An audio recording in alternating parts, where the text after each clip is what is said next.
So tonight when I was praying earlier, and I was supposed to do a Bible study, and I was asking God, and I heard Ezekiel in my head. So I was like, okay, like there's a lot of different, loads obviously, loads of chapters in Ezekiel. And then I was like, okay, which chapter? I heard 7. So the Holy Spirit said to me Ezekiel 7. So I went on to read it, listen to it, and here's what I got from it. Okay, so it starts by saying, to Solomon, this is what the sovereign Lord says to Israel: the end is here. Wherever you look, east, west, north, or south, your land is finished. Now, we've all seen those pictures on the news of the absolute ruins of everything being demolished and everything being bombed. We've all seen the pictures. And this explains it. So if you go on ahead to verse 5, it says, the end has come. It has finally arrived. Your doom is waiting. This is the end. This is the end.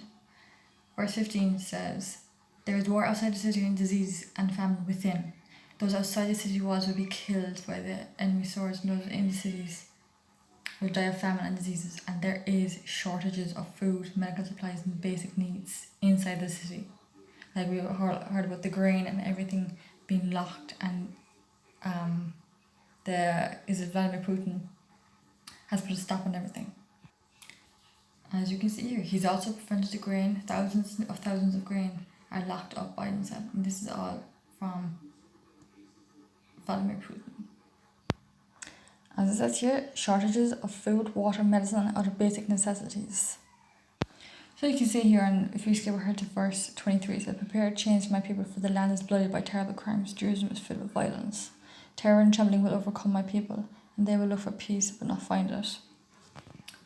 We've all seen the articles and everything on the news of the blurred pictures of the streets covered in bodies.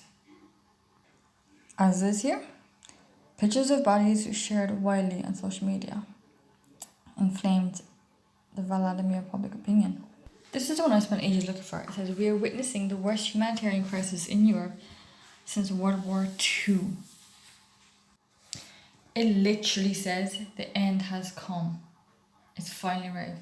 Your doom is waiting. God is warning you, need to repent.